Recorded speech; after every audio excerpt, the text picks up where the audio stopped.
Yamamo Akwaba. Afitu American share our Facebook no so a. Na ye DLFM 106.9. Na yemfa kasebono enchiremu emfa esmo. Yansha kasebona se FM free Ghana mampeni.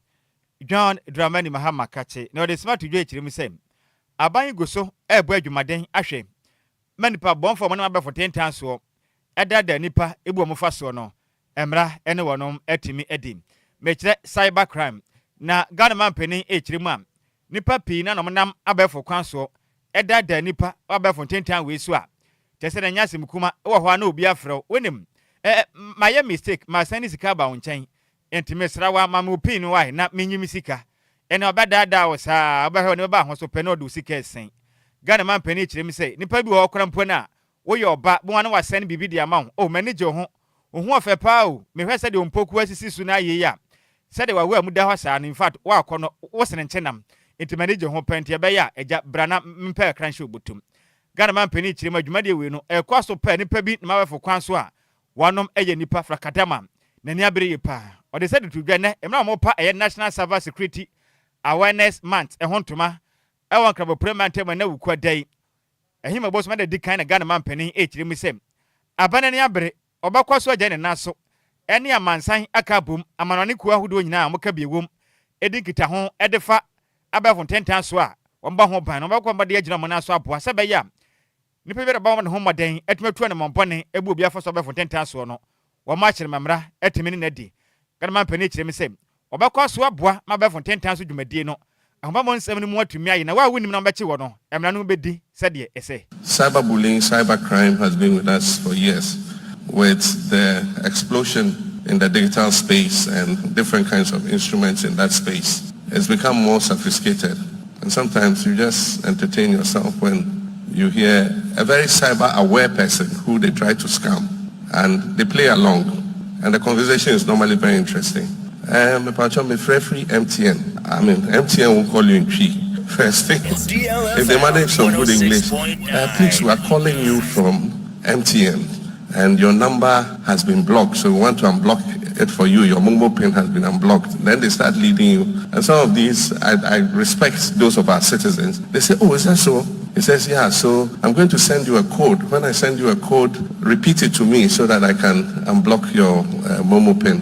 The most interesting one is this guy who pretends to be a stammerer and says, so read the number for me quickly. They say, one.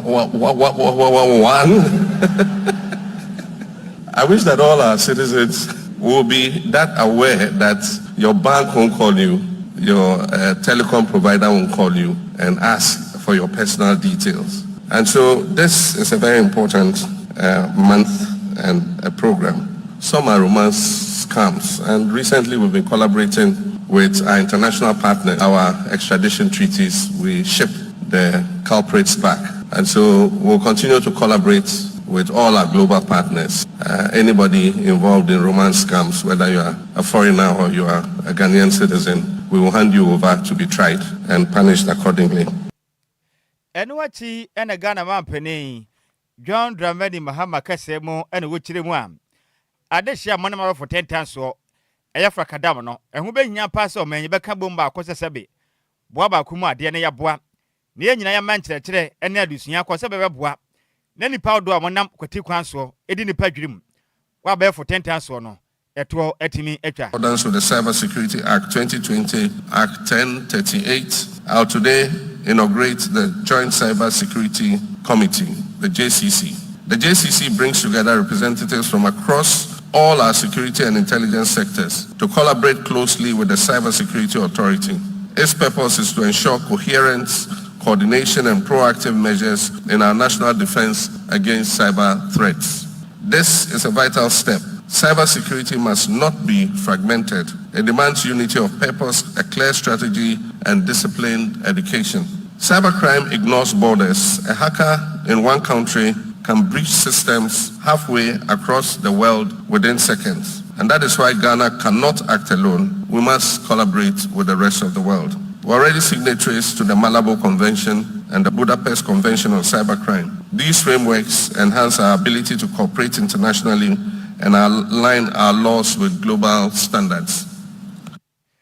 ne kwa kramo no ena Ghana mampeni John Dramani Mahama chire mu am sese de odisika botene beye $50 million eba besi wonom de aboa ndwuma ahodo ma be hyehye pa aboa na wonom edi adwumadi ahodo aboa ema befo tete dwumadi no ahoba monsem no etimi akwanka se be betimi aboa na wonom abo oman Ghana eho ban efrise wo hwa dwuma ahodo a ekoso befo tente so a enipa bi dada adehye agi omusika no emu odinyi pa. The second is the Digital Jobs Initiative. This is a public-private partnership aimed at creating sustainable employment opportunity through technology. We're establishing regional digital centers for business process outsourcing and ICT parks to promote innovation in artificial intelligence, cybersecurity, and digital entrepreneurship. A key project under this initiative is the redevelopment of the Dawa ICT Park into a global center of excellence. The third is the FinTech Growth Fund.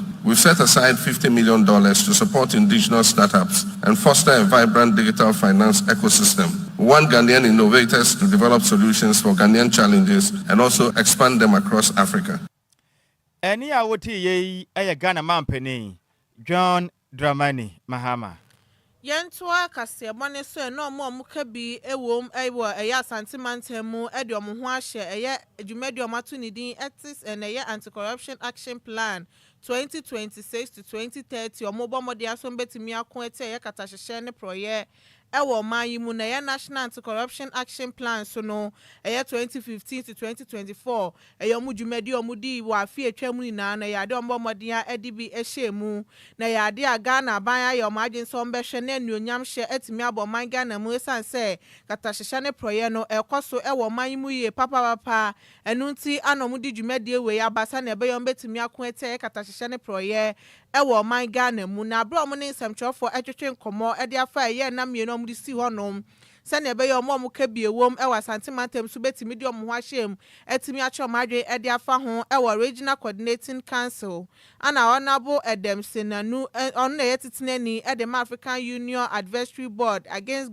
corruption edi tudwa na ochie mu se eya de a wo hwe oman yi mu achese oman adwan kasa ma so se wo so omobomode an omode mra eye adwuma na emom yetumidie bi e wo honum se de eya de no beboa ama mra ni gidie etimi akoso e wo man Ghana mu to mo sre se ya katahye ne proyom betimi akwati esanse wo hwe oman Ghana mu de ha adwen bako pa eya katahye ene proyo de nsem se edi tudwa. Well, the previous one, there was a lot of activities, except that the collaboration wasn't as strong. You found that our anti-corruption agencies, many of them were working in silos. The collaborative effort so that when an issue comes up, if it's no longer in my space but yours, we work together to get it solved. That wasn't very strong. Again, the resourcing, the funding for the agencies to be able to speed up what they do, that too wasn't there. Also, let's say, specialized anti-corruption courts. Because if you take anti-corruption courts issues to just any court, and judges there don't really understand, it can take 7 years. Something that we want to see resolved in 6 months. So there are a number of areas that we found weaknesses in the past where the working together wasn't strong, the financing wasn't strong. The fact that anti-corruption is specialized and things like unexplained wealth, reverse burden, which you find in other jurisdictions, where if you are living lavishly, they can call you to an office and say, explain how you got this money. In Ghana, we don't have a law covering that, so people can do what they want, which means that money that is criminally sourced can come into Ghana and be used freely without anybody arresting such persons. So there's some legal changes that have to be done in terms of unexplained wealth, reverse burden, and also we think we need specialized anti-corruption courts so that the cases can go faster and to set a stronger precedent against corruption in the country. Ene ya uti ye honorable Edem Senanu ono na ye otitineni edema African Union Advisory Board against corruption. Nanuachi ana Mr. Chum Samuel Council na Deputy Ashanti Regional Coordinating Director Ejina Regional Minister Nemo Ekasaye Echemu se eyade aban na obo no homode aso betimi akon ati aye katahye ne project omuni na mbomode etimefo ni na mboa sane ebeye adwumadi omde esi omani su ne betimi akoye. Yefami Chum Samuel Council Deputy Director at the RCC. And the program a stakeholder engagement on the ethics and the National Anti-Corruption Action Plan. Your His Excellency John Dramani Mahama, through the Chief of Staff, I inaugurated a 60 2-man committee say omunko Ghana for na omunyi omanfo na dwenche na yentimi develop a national plan on corruption say be ya yibitimi apotia ketasehye ewo oman na esan say ye kumasi di wo Ashanti Regional Coordinating Council na wo say minister DLFM 106.9 fighting against corruption no yetimi abai na ya Agyei adwentwe so di account say be ya be omamuni nyina ade na yetimi di akon e tia ketasehye sa enetie na program no ye ne ene ochina ene be koso is a program to develop corruption you know say eyade a ene yeti obi be can say it is from as old as Adam if we tete ena ketasehye akoso wo miamia bebre na Ghana atumpon bebre so ewo amamra ne emra bebre ayetimi aye say yede be corruption ho bai now so you say still corruption no ebuso ekoso eno nti sabre eye yemampani His Excellency John Dramani Mahama enam sa akonya wiso e de develop a national strategy a obia begia tum se sa kwan wiso na yefa na yetimi dia pon e de tia ketasehye enti se obisaya na sa na etie. This plan is still being implemented and as a plan na wo 2015 to 2024 no em say ye hwe sabi ye hwe enema e ko yi ni dia nko yi wo sa plan na yetimi dia ba new plan ya sa committee e yi no se be tumi aboa ma yetimi a fight ketasehye e wo koman.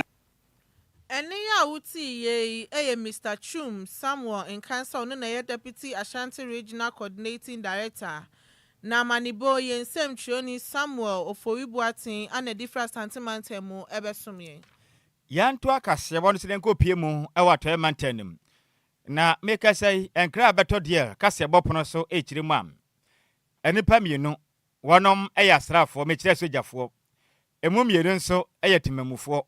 Na Prisia aposifo a wonom wato mantemu akwakoso obopa chi se etwe ade ntra oman ne nte yesai sani pa makoma nan a emu mienu ye sojafo yi ene mienu nso a wonom so ye timamufo yi atimi akwakoto ede ahye eku a anadwumaku atufu magudie meche Longshine Mining Company Limited eno no ye Chinese fo bi dia ana no kwesi ade atwa mu na ye boboso na toso adono nwotwe ego Prisia obohu na enka ne kiremi se emra nsɛmtwerɛfo gye mre na wonom ne kasamafo edema Longshine Mining Company Limited the den ade akwesi Agyei anim na okirema in fact ehu pa wonom ho no ma na mohu se nipa makoma nan ato de ahye wonom so wonom adwumanim ho ekirema ba ma ba na de in fact sika control ma ba won bagi sika ne nyina akọ efizo mu hia sika akọbọbra no muhu se sojafo mienu na temamufo mienu mbo moden eye ntentem efre Prisia aposifo mo ho ye ntentem abaya wanum tumbedo a ade hye de wom sisi pick up ma wonom do akọ Prisia aposifo akache na kan ne kirem se meka se de ya Prisia aposifo moden de makopie mum e wataka regional police commander wonum guso wonum ehwehwemu e de afa sa nsesim go ne yenkotie ne ahodo betwa guamra aposifo no eche akrofotechua amoyi DLFM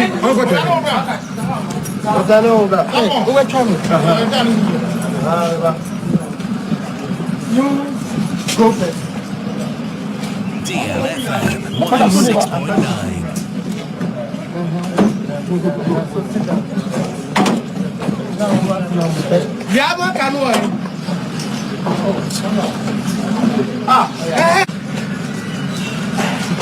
Okay. The guy. There we are. What's going on? Bad boy.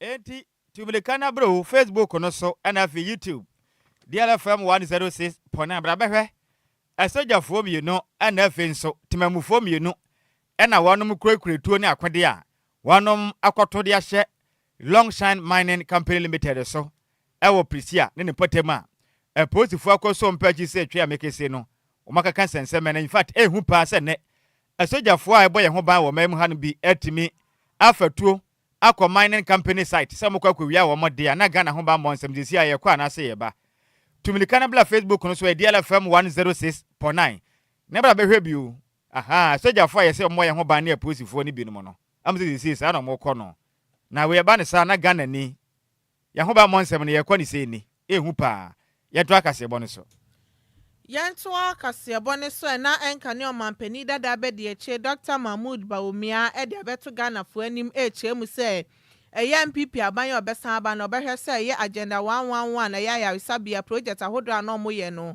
e wo ye omampani dada na nado danko akufu ado na aban ase no betimi ahyase awie se na ebe ye no so ebeboa no di tuja echemu se eyade a eye mfimpim yenu ne aduonu nan no na omo bomodin aye se project ahodo no mbetimi awie na so no omo ntimi enwie amaban foforo eba ye no magya esi ho no manya ade obia etoa eye project ne so ede amawom no din semwe ede to constituency eye executives any former MPP officials anim e wa bro share ye 3-day to ase e won kra ha na ochemu se yade a eye ne yaye papa esan se hu se ne ekoso na ha adwen to ohye so obi biara oba be tena eye akonya no so se MPP amanyoku ni no ade obehwe se project no betimi awie na bibia timi akoso e wo man mu ntina eye timemfo ne koma to omo ye mesan se agenda 111 project ne de ohye omo bo ade omo bewie. Yedi, another one made by one constituency, one ambulance. We did that 2,300 people into the National Ambulance Service. Another idea, Agenda 111. We're building these hospitals. NDC is not yet continuing with them. If they don't do so, when we come back, we will finish the Agenda 111 hospitals and employ people in them.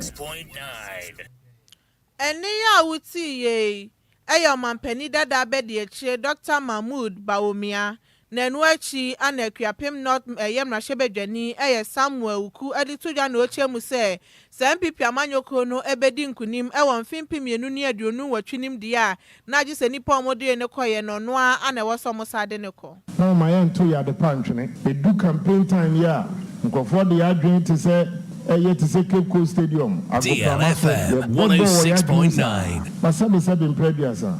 Obi anymore abiesa onim baby order. Daytime do be share your baby. As I did san onim baby oko. Nkai papa. Nyamo yema kufo. Nyamo yema nanado. Nkai Dr. Bawumia so na mo 2028. The only advantage NPP won in 2028 is to repeat a candidate. Eni ya wuti ye Samuel Uko no na yemra shebedwani edima akuapem north na ne krakra mu ana sin south yemra shebedwani Reverend Intimfo John so din sem say edituja me Bible a me kan no kire me me ye Christoni me ye sofo me Bible a me kan no kire me say God is no respecter of persons. Na Nyankopon etumi fa obi esra ne ngo emfa nso e Kristoni emfa nso e kremoni edini dini manso ma ne manfo ediye na saa nipa mehu saa ngosra wo ne so no ene Dr. Bawumia de nyame esra ne ngo so ni yanim emfa yankobɔ sɛ asase so 2028 ene Dr. Bawumia nti nyina yemfa esom ne gidie nto nkyɛn yemfa we free ha nto nkyɛn ne yempe the most suitable wo mu a ogina brane me nua no mesrɛ mo me mpanifo besrɛ mo wo atwawani na hwɛ yempanifo agina MPP nyina na hwɛ wɔne nso ayi wo manim so munya wo mbɛba bedi NDC anim na fa toto ho sɛ hwan ene ayi ni free NDC mu na sɛ yɛde ne be face Dr. Bawumia obetuni na gina hwan enti sa penalty a yanyan me mbɔ mese no sɛ yɛsesa Dr. Bawumia ya messy penalty no madam asibebre na misramo eni ya wuti ye Reverend Intimfo John no na yemra shebedwani edema asin south yanto akase bono so ne momfa nwura mu ewo Minister for Gender, Children and Social Protection me wafa se Dr. Agnes na Mumu Lati Akachi na odensema tudwa echire mu am wono mu guso ene ahobamboku ena aso ye hwe mamra so de ye adwuma my Ghana mekire enforcement agencies ni bi egba adwumade ahwe pama tentene etimi aya adwuma edefa assistant headmaster edema nas senior high school num ewa sentiment bod homoden etumi kwache school ni abaya baako edisi ni sere so eto no bo ase a de ne nsaten a edi so abofra nufu no tia na wa no nipple no teacher ni edi di agro say ya na abofra nso de takrama edi ato headmaster pempem ene otwa ne star kisses na enka ne chese mekese na yade am empanifo abom homaden akwadoa no na ya mame Agnes na momo emre kopie mo Ghana mampanin ana afen so eye omampani abejeche Professor Jane na Opoku Agyemai ene ode to Ghana mampani anim se mekese de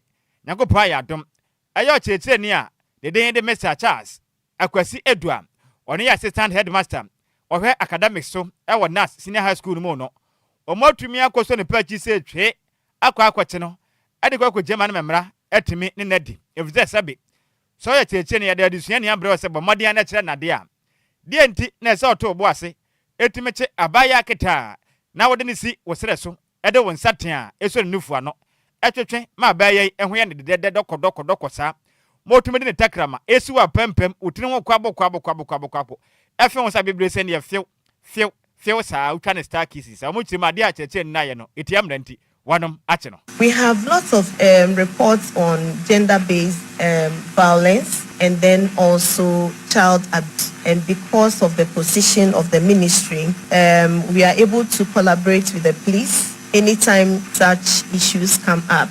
Of recent is the report, Your Excellency, of the 13-year-old girl with the assistant headmaster. So even though GS through the school dismissed or suspended the head, we are collaborating with the police to effect the arrest of the man, the perpetrator. So these are some of the things, the challenges.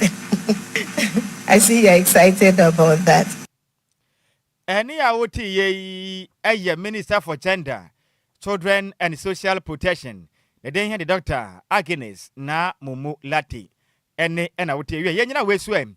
Na yanken kama dwenchire ni bi na yentwa kasebo eso. Na we efri me wafa seba. Sweet Elizabeth. And was a good evening, Uncle Sam. I have a handsome neka ho. Aha. And nafi Pride Sikapa. News no ayawe sam pa. So are we some. I say thank you so much, President. This is coming from Sweet Berry from Lebanon Zone 4.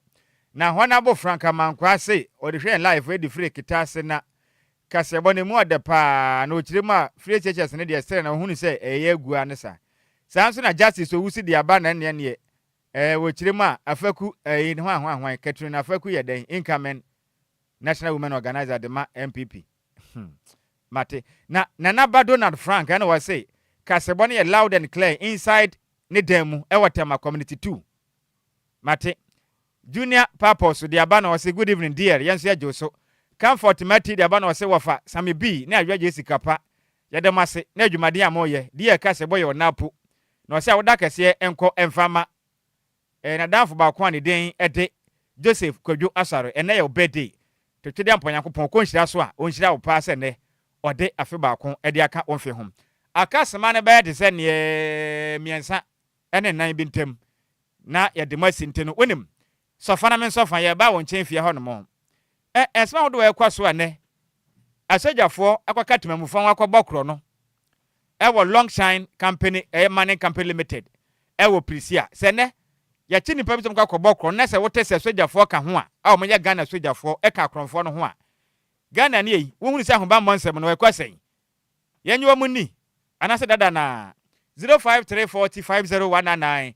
0593406565 by before na Agyemre ne no edin komomajo o fa majo na wako mo e me ho ye kofi ma hya modamon city enumere me yentie o wo fa o yes ma yo de krom a wo una ma wa bo ho bai don't ya say your police for na cry and you mundi we are matio no wo fa enkosi aga don't ya say oninga menye edwuma wo so wonde twede ampanyankopon entna awa shaman ho no wate 0534050199 0593406565 majo acho ya daddy mama konini yes daddy pick farm yentie ya mi adometia po pick farm for yetie mo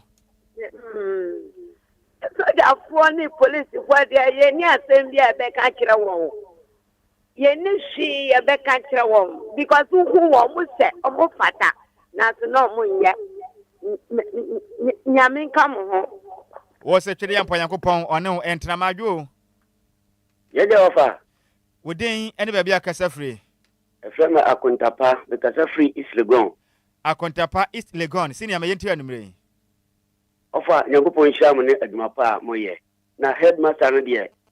They say Ghana police say Omuni Nipa said them last and almost say you near money and Palanka to an money too much. Offer Sagamit Kabia Wakonya and Kamibu be dinchel.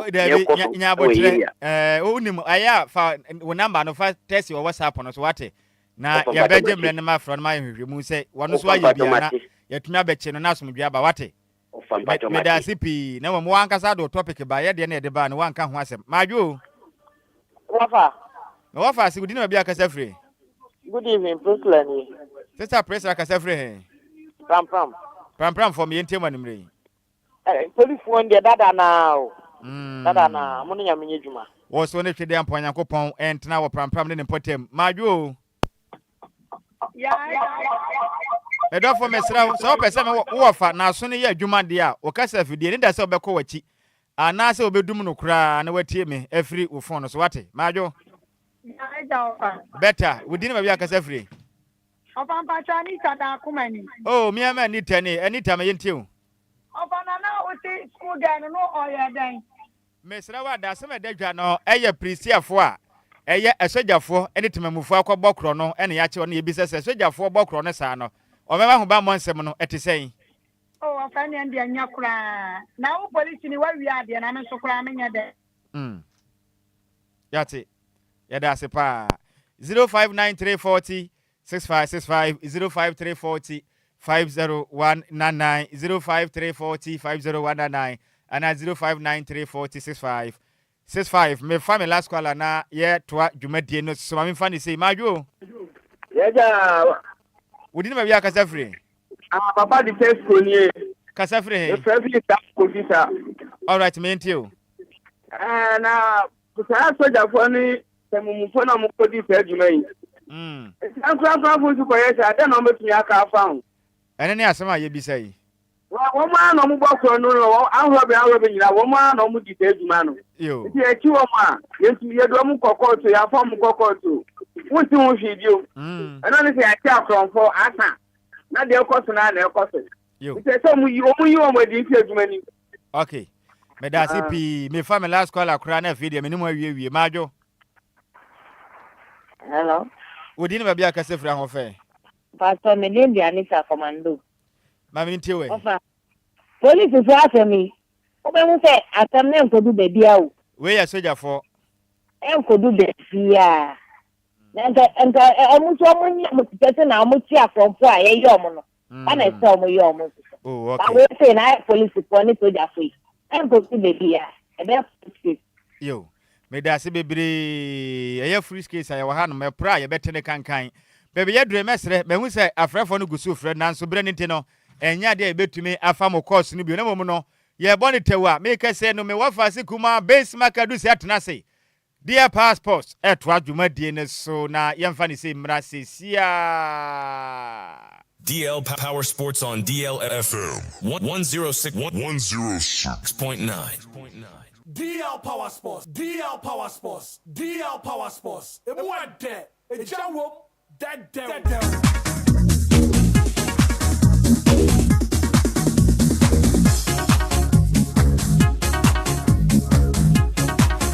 Me kwa me wafa sikuma Bismark Adusei nchen man busy ana wudi na ye dan man busy oh as we busy pa na ensemo kwaso Ghana ha oh yes e fa gudi mu nsense pa ensemo kwaso okay na kotoko bibi kwaso oh yes kotoko ensemo ha ene amane wake de na yes kotoko ensemo ha unim se omuyi kwara free mu no omanya $50,000 oh okay enti omane wake no so omtimi yi wake free ma na yes omunya $700,000 enti na kwara no omukoma ni miti kotoko de se Ghana ni bia timi de mpa botom me se me mpa body say kotoko wo hu wo mu nin kwanim na mo nkwaji kuru ana krama na mo be bia du sese ne de wakin de we no e na nan mo po e ye pampim asat na ye kese Ghana team bia ntumi nhye muloko team bia.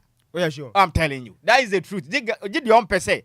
You see, just be objective before patriotism. Young kind of crunch. But football a game. Football a game. But Ghana team, and to me, share Moroccan team beer of late and fat. As it stands, no. I'm I just said to Tony, for now, wait, Mesoko to call Monfa bag and come home because I yet dang a cry last stop. Bibiani for what? Brennan Tika, my uncle. Volunteer, Jamo Bibia Kwaba, Biaman Famra, Dia 106, Donna, Emra, we do. Say Yedia good day, Moon Sama, Summer, and Muret, no in Siacasia. Sumidin at the Bismark Adusei, oh, from a man be say major. So I said a PSA and comma Mr. Kwame Fumo, Tajuma de Nechi, Sanswana, Kenneth Tata, Obo Eraman, and Jesse, Omunina, Tajuma de Nechi, said producers are Yaka, yes, Sinkonia, Yedia good day, Moon Sam, Eba, yes, Shasia.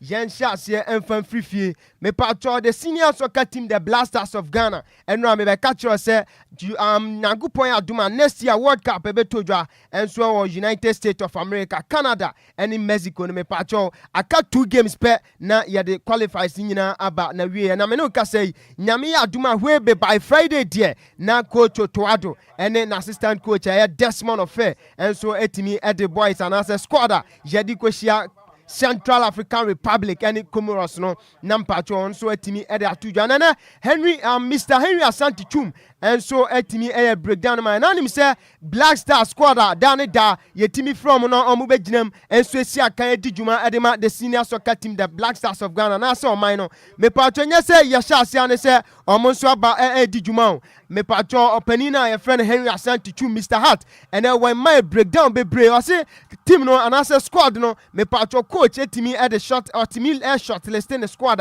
me pacho moto etimi fa series of team omu fiwa na pacho coach no so atimi asamete ade e kan say squad na ma F no na F no so enso etimi afre club bia player bia so no enso di ni juma enso ewo ho na owia na fe omo timi ade akoma ade e kan say ministry no na ministry so aye various approval team Mr. Henry Asante Chum edin chechiremu sei ana ede ejaye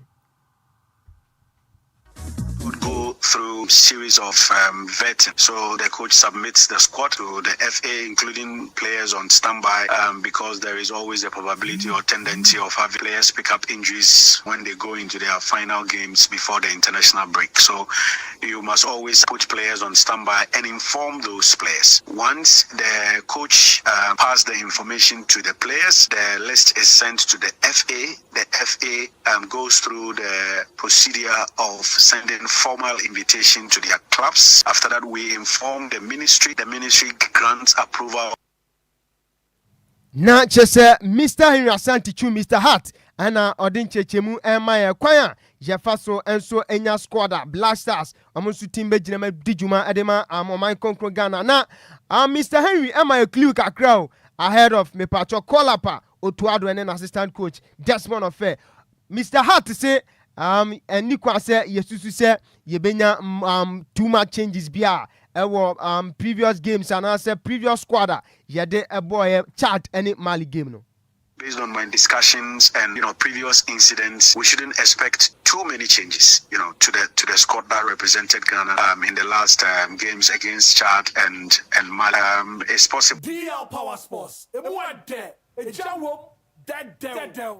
Enra mi bedin komo catch say senior soccer team the Blasters of Ghana ye game yene Central African Republic ebebo me patcho ye de Morocco ana game ne baso ene tiamete ene say CAF akwa sitina nanka game no ebeba so ewo Jadida nanso ene tiamete game no o ma ye fi Jadida me no ka say o de come Meknes na patcho e stadium ye friend say start dinner the Meknes na se eno enen koma eno sufi wo eba yemfi Black Stars in sensem na yemfa yani so nchirem e under 17 there's Black Starlight na me no ka say ya mpato ma ya bakosem bio since 2017 Black Starlight me under 17 team no ensu team ya qualify ko AFCON no me pato enra oto anaso opani friend said Dr. Prosper Nateogum ɔne ne boys na koye adwuma no ɔma Nigeria aboma kamino ana me no ka say ɔmo nso etimi abuki ɔmo ticket Nyankopɔn ya aduma next year African Cup under 17 ebeba so enso Morocco no Ghana Black Starlight me pa under 17 team no yenso etimi ekopiem na me no ka say ya ye ne Ivory Coast host nation ana yebewrem our final game nim na opani a ye friend say Dr. Prosper Nate Ogum Edin Komoka Kra say ne boys no mo ye mentally strong and psychologically no so omo psyche omo a omo nto etimi edi twifa Nigeria so. We prepare them mentally, psychologically that they need to be very focused throughout the 90 minutes and then try as much as possible to make sure that they don't commit early mistakes like we've done in our previous games where we had a red card and conceded early goals. Once they are able to do that and then we travel into the game, they will be able to get their confidence and then play. Tactically, we realized that the Nigerians, their number 4 is the jersey number 4, which is the defensive midfielder. He's the link man. He tries to wipe behind. Hello, Dr. Prosper Nateo Gumana Ordina Nudi Seme Tuja after said Ghana under 17 team no and so echifa Nigeria so come no mantimiante yen free Black Stars and under 17 side no na yen free ni enchemo kotokwa so e offer aha enkomo we and so hotel aso na otie me no ka say Kumasi Asante Kotoko me patcho first round of preliminary no me patcho matimi abuki omo ticket me no ka say omo so etimi edomani chirem our second round of preliminary CAF Confederations Cup na me no ka say omo ne boboku a ye friend with that Casablanca omo efri Morocco ye twamutia efrom with that and I say whack me patcho opania oye communications director Edema Kumasi Asante Kotoko boboku no opania ye friend lawyer Safuduku wedding komo o say enei CAF amamo up to 3rd October say e was say omo provide baby a bebo sa game ne omane whack bebo no yenti opanina ye friend lawyer Safuduku o say oma chusu baba yara yenti no CAF am I up to 3rd October. Okay. Say in fact venue for the next match in the FA said Baba Yarabeko. Into no so American na I'm for name to go. But the good thing is that I didn't hear pa your patient. He says they isolate. Hello lawyer Safuduku ana ordina no di seme tuja. Na osa to aso ka say and say Kotoko players na attitude there masa. Kanena na chese bebo 10 11 na boys see that so kito mo phone TikTok Instagram any social media platform I would want to say boys na gasa atimi advice your mom attitude and so a camp top notch. How much is no change? You know much ya odumi say any be no because first never go away I no fit say oh how. Okay. For example, the use of mobile phones till deep in the night, you know. Is it 10 but no man can surrender. No man can surrender. Wey eyen koma lawyer Safuduku Edijaye ewo Kotoko ensensem na me no ka say Adjoa All Blacks o ma announce say enei ade I can say Agricultural Development Bank ye twan tia FN ADB me pacho say omo ma partner enei omo ya official match day sponsor and so ewo ho eno enen koma Adjoa All Blacks and so ede eba FC Samatex 1996 appointee opania ye friend Eric Bequin formerly of Kumasi Asante Kotoko say ene omo youth team no head coach and so ana omo senior team no so no ono so mefa adwuma as strikers coach wey eyen koma FC Samatex so ede aba yedi ni nyina eja yen free ho na yen home so na yen dan ho yemra na yen fama na ne nkomo no emesom.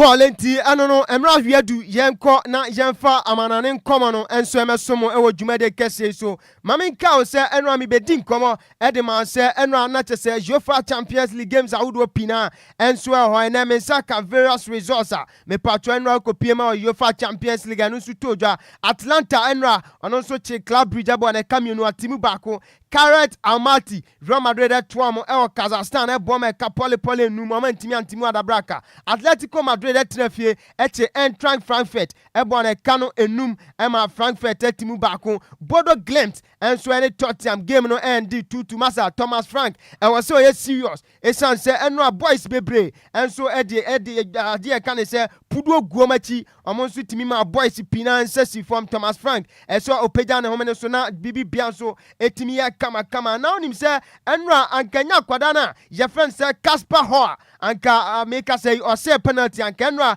Tottenham enso etimi edincho na nso ni nyina mu no omonso timi epeke 1 point and asa de kan se draw enso e Bodo Glimt wey enen komona enso yedi ni nyina ema Chelsea enso etone safre Benfica mbo ma ka bako akwala na ye friend João Pedro onso edi red card now Richard Rios only on go share on the 18th minute and one at Chelsea Krema almost etimi edi dinkunim e wasa kansinim Galatasaray hey and Liverpool masa omo tibi hwan pa Galatasaray echi omo e bom e ka ba ko man timi ante meski ana slot ane Liverpool bobo kono eye tese anisu brie ana mpato ensu tojwa enso Galatasaray sano Inter Milan etrefie Slava Praha eboma ka pole miensa Slava Praha ntimi ante Olympique Marseille she aya se kanan Marseille enso ntimi ante Pafos etrefie ama Bayern Munich ekwoto mo eboma ka pole enum ema Pafos etimba ko na finally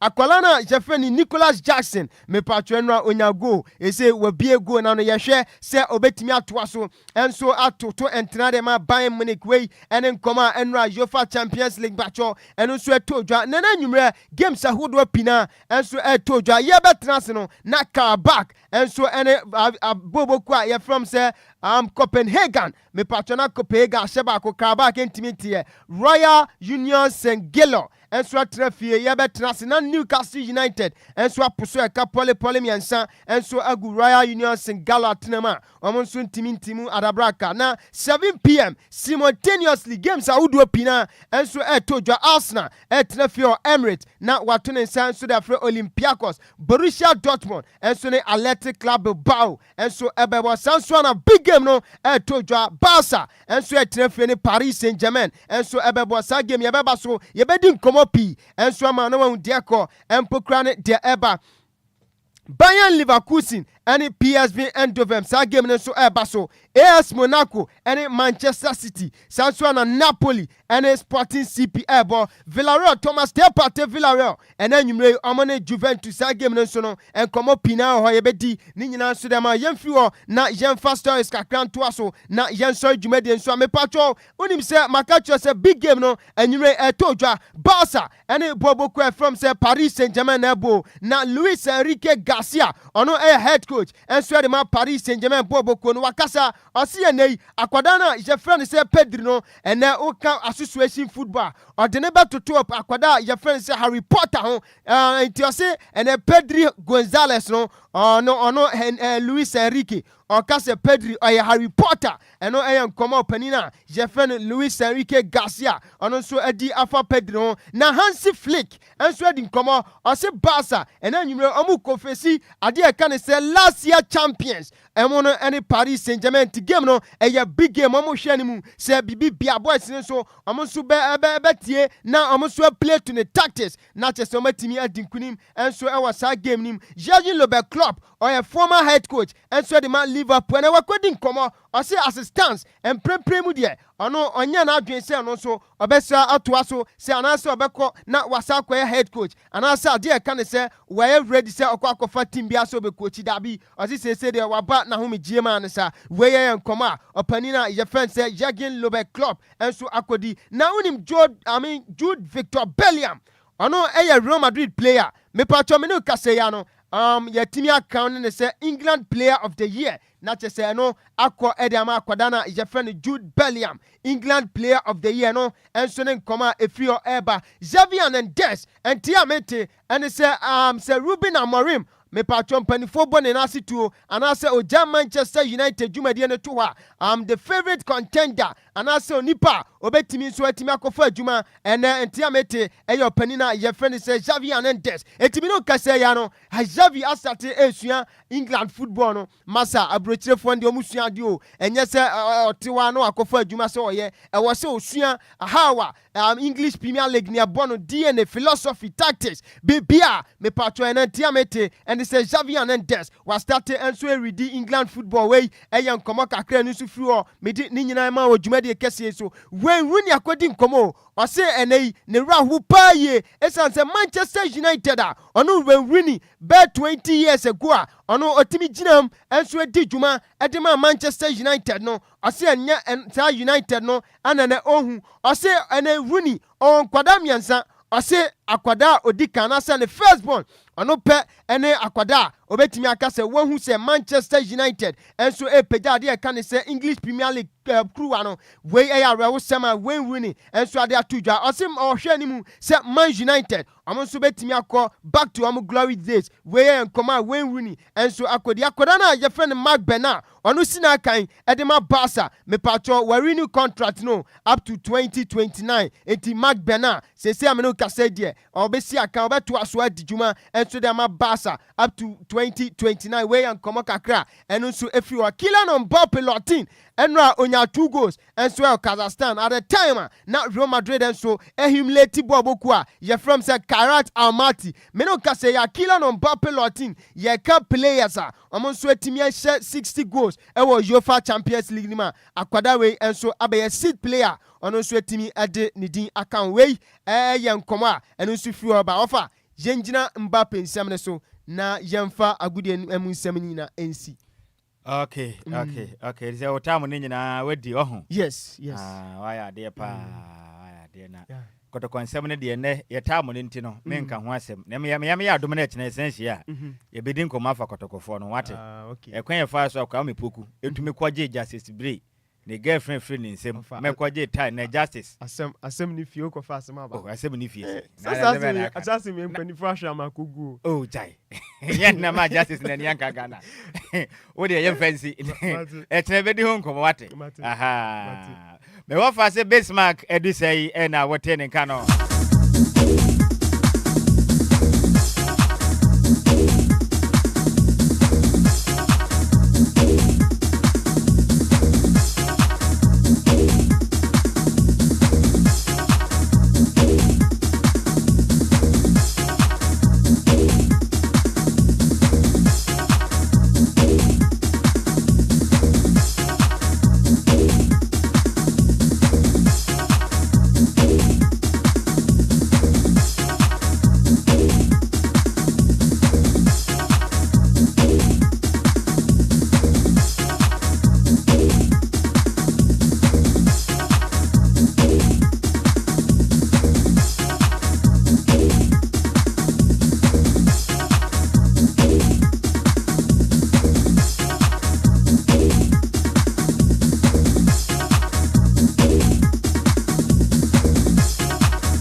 Bismark Adusei na wote ne kasa ode akopama so nsem eba som ye na make say de Bismark so obede bi ya na anybody tewe na yetam na so na ye nsori so me fa konya esi na me wish Treasures Cakes happy birthday although belated and na no di by from ani so kakra nti ma me fa konya esi na me wish no Treasures Cakes or Adenta and you know happy belated birthday me say nyankopo nhira and so edemano me hwe ni mu say me free ha bibi kakra bi Meet me prepare china bibia kama intino happy birthday and come tricious cake in your mami fancy me that's be Bismark.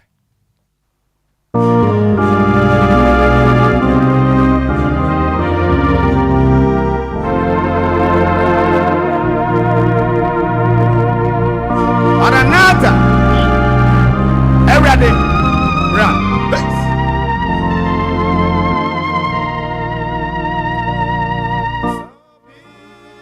we the best money die manta na yemfa eyi nka boyi entwamu tew na we ye enkaipo na efri Mr. Nicholas Asante ono oyo patron Edma DL College Association kuno na papa nippon ene da for me na papa ne den ade nana yawo kwaten wada ne nsa benkum so na twede yampa yankopon eyi adom na abrewa epuma kwamu am memenda epai ebe ya hin mebusuma yo ne de toso enan enfempem yenu ne ade no nomo na ye ne betodwa ewo GPC eno wo Agyei abokobi ebetodwa ewo anopa no nsia na amanfo atenase no nwotwe na yufo somo no ahye ase kama pa ewo GCPCC ewo abro Agyei abokobi ewo mra abo anopa no nwotwe Nyankopɔ ya adoma meme na kro na no